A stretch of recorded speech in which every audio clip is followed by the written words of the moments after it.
Sesungguhnya perkara pertama yang akan ditanya ketika hari kiamat adalah sholat. Jika baik sholatnya, baik seluruhnya. Jika benar sholatnya, benar seluruhnya. Tapi mohon maaf, jika buruk sholatnya, maka buruk seluruh amalnya.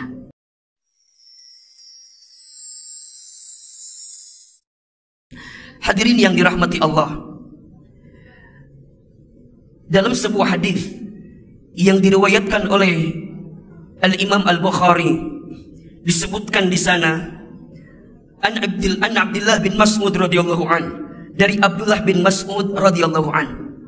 Qala, sahabat Abdullah bin Mas'ud berkata, sa'alatun Nabi sallallahu alaihi wasallam, aku pernah bertanya kepada Nabi Muhammad sallallahu alaihi wasallam. Qala, apa yang sahabat Abdullah bin Mas'ud radhiyallahu an tanyakan kepada Nabi? Kata Abdullah bin Mas'ud, ayyul amali ahabbu ilallah? Ya Rasulullah, amal apa yang paling dicintai oleh Allah? Amal apa yang paling dicintai oleh Allah? Qala, kemudian Rasulullah SAW menjawab, setidaknya ada 3 amalan yang paling dicintai oleh Allah. Yang pertama, as-salatu ala waktiha, salat pada waktunya. Qala thumma ay, kemudian sahabat Abdullah bin Mas'ud bertanya lagi, ya Rasulullah, kemudian apa lagi? Qala, Rasul menjawab, thumma birrul walidain, berbuat baik kepada orang tua.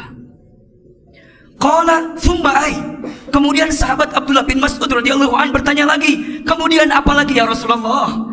Qala, Rasul kemudian menjawab, al jihadu fi sabilillah, berjihad di jalan Allah. 3 amalan yang paling dicintai oleh Allah berdasarkan hadis yang disebutkan di atas. Yang pertama, salat pada waktunya. Yang kedua, berbuat baik kepada orang tua. Dan yang ketiga, jihad di jalan Allah. Mari kita bahas satu persatu.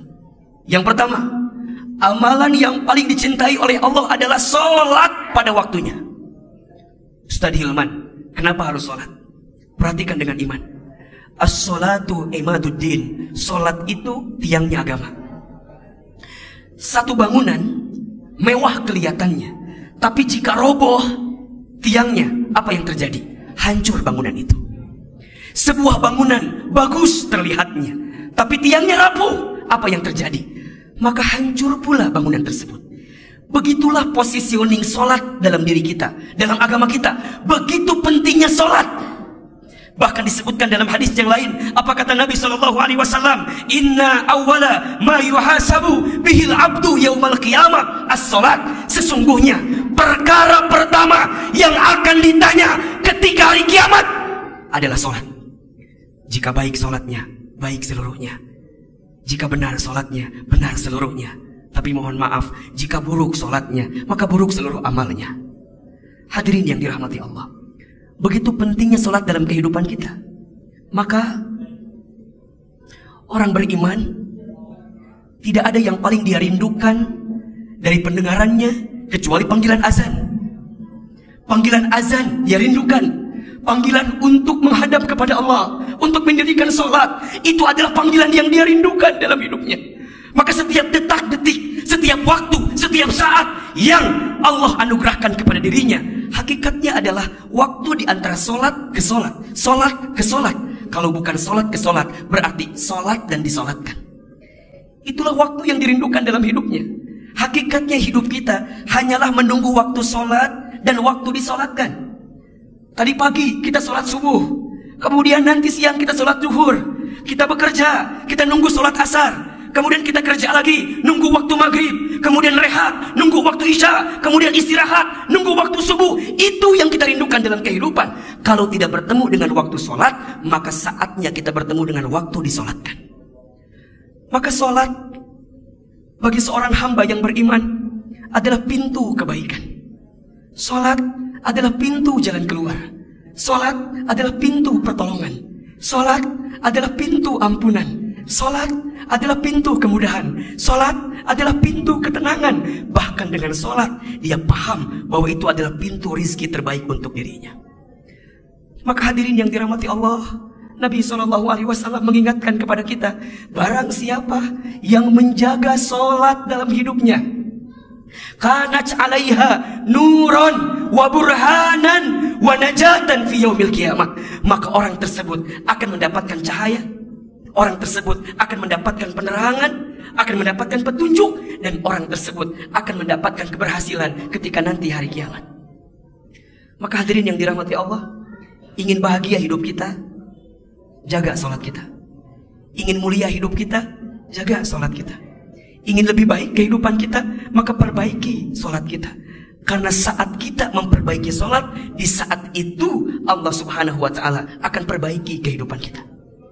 Maka mohon maaf lahir dan batin, jika ada di antara hadirin sekalian yang mungkin siang ini sedang punya masalah, sedang punya persoalan, sedang punya kesulitan, maka jemput pertolongan Allah itu dengan sholat. Sebagaimana Allah berfirman dalam Al-Quran, ya ayyuhalladzina amanu ista'inu bis-sabri was-shalah innallaha ma'as-sabirin. Wahai orang-orang yang beriman, minta tolonglah engkau kepada Allah dengan sabar dan sholat. Sesungguhnya Allah bersama dengan orang-orang yang sabar. Maka hadirin yang dirahmati Allah,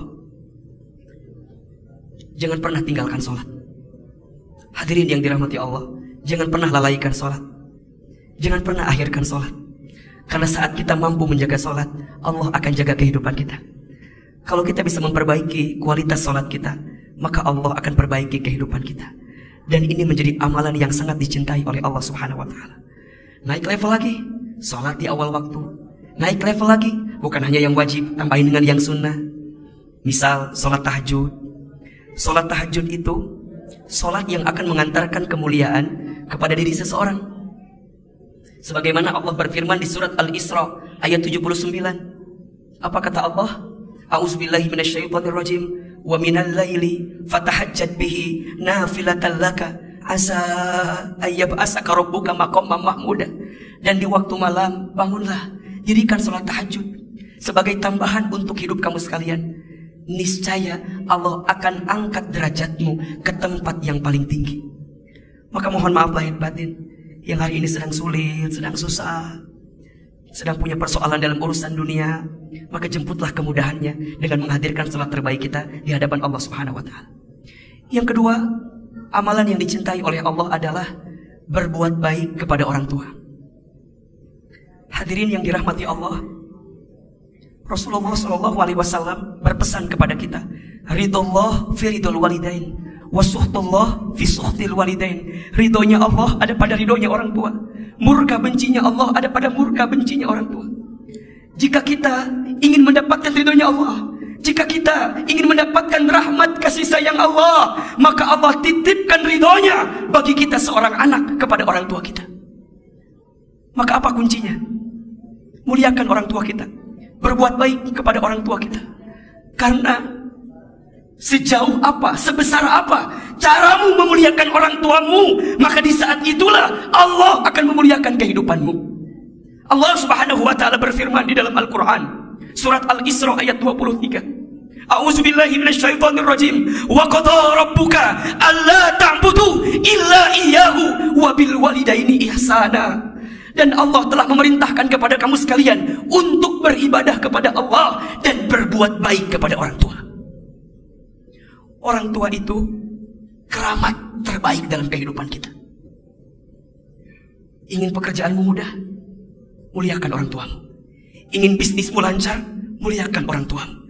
Ingin rizkimu berkah, jemput keberkahannya dengan berbuat baik kepada orang tua. Demi Allah, tidak akan pernah sulit, tidak akan pernah susah, tidak akan pernah miskin seorang anak yang bisa memuliakan kedua orang tuanya. Kenapa? Karena Allah yang melindungi dirinya.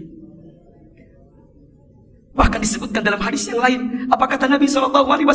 Rogi manfu, rogi manfu, rogi manfu. Celaka menyesal, celaka menyesal, celaka menyesal. Siapa? Mereka yang masih bertemu dengan kedua orang tuanya, baik salah satunya ataupun keduanya, tapi mereka tidak bisa mendapatkan surga. Kenapa? Karena mereka lupa untuk berbuat baik kepada orang tuanya.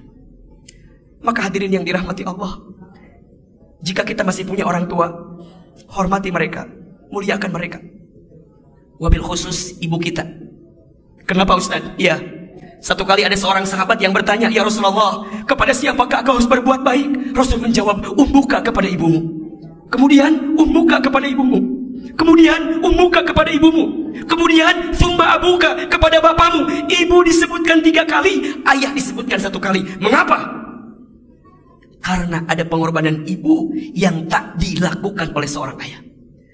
Kalau saya seringkali menyebutkan, ada 5 air yang seorang ibu keluarkan untuk anaknya yang tidak akan bisa digantikan oleh anaknya. Yang pertama, air ketuban saat ibu mengandung anaknya. Yang kedua, air darah saat ibu melahirkan anaknya.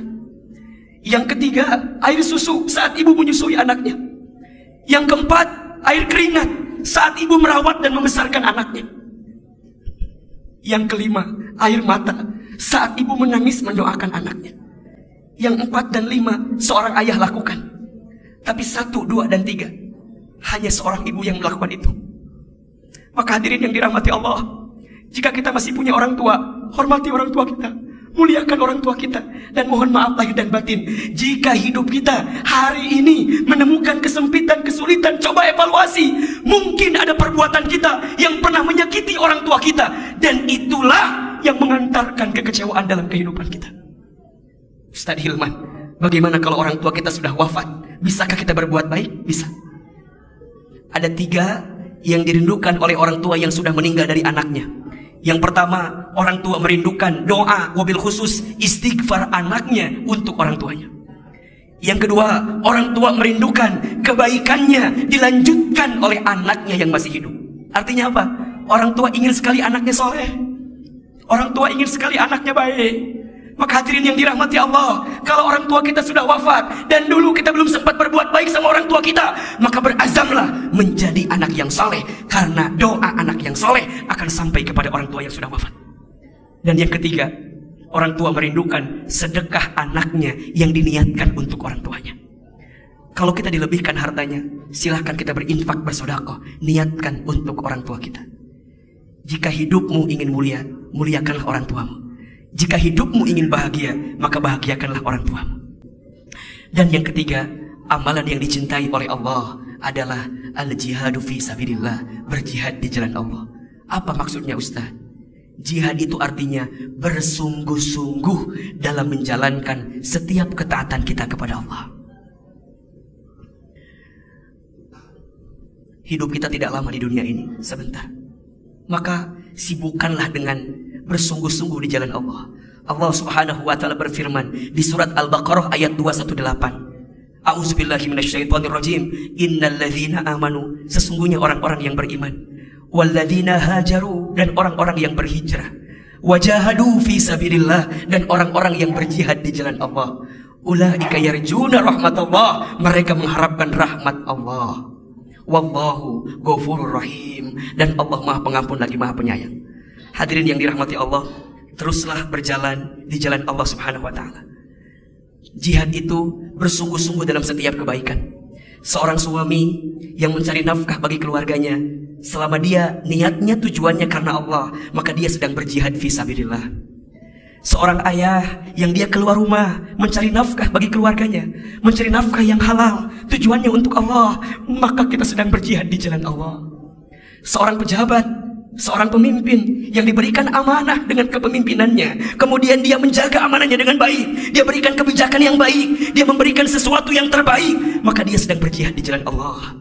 Rakyat, masyarakat yang kemudian dia taat kepada Allah, taat kepada Rasulnya, taat kepada ulil amri dengan baik, maka insya Allah dia sedang berjihad di jalan Allah. Barang siapa yang serius di jalan Allah, maka Allah akan memberikan kebaikan kepadanya. 3 amalan yang paling dicintai oleh Allah. 1, sholat pada waktunya. 2, berbuat baik kepada orang tua. Dan yang ketiga, berjihad di jalan Allah, bersungguh-sungguh di jalan Allah. Hadirin yang dirahmati Allah, saat ini kita sedang berada di bulan Rajab. Berarti kurang lebih sekitar 36 hari lagi kalau tidak salah kita akan berjumpa dengan bulan suci Ramadan. Maka tiada sikap yang kita hadirkan kecuali titi hari kita, tata waktu kita untuk nanti mempersiapkan bekal terbaik kita untuk bisa berjumpa dengan bulan Ramadan. Bulan Rajab adalah bulan khurum, bulan yang mulia, bulan yang disucikan oleh Allah Subhanahu wa taala, yang setiap amal kebaikan dilipat gandakan pahalanya dan setiap keburukan dilipat gandakan dosanya. Maka oleh karena itu, mari kita perbaiki hidup kita. Kita akan pulang menuju Allah. Kita akan kembali kepada Allah. Maka siapkan bekal terbaik sebelum kita nanti kembali kepada Allah. Di khutbah yang pertama tadi, khatib menyampaikan tentang 3 amalan yang paling dicintai oleh Allah. Kejar 3 amalan itu. 1, sholat. Sepulang dari sini, sesibuk apapun kita, jangan pernah meninggalkan sholat. 2, pulang dari sini, kalau kita masih punya orang tua, berbuat baiklah sama orang tua kita. Kalau kita pernah punya salah sama orang tua, minta maaf sama orang tua kita. Mungkin itu sebab faktor kenapa hidup kita sulit, mengapa hidup kita sempit. Tanyakan hati kita. Mungkin ada lisan kita yang pernah menggores luka di hati orang tua kita. Dan yang ketiga, bersungguh-sungguhlah di jalan Allah. Lakukan perintah Allah, tinggalkan larangan Allah, maka Allah akan berikan kebahagiaan kepada kita semua.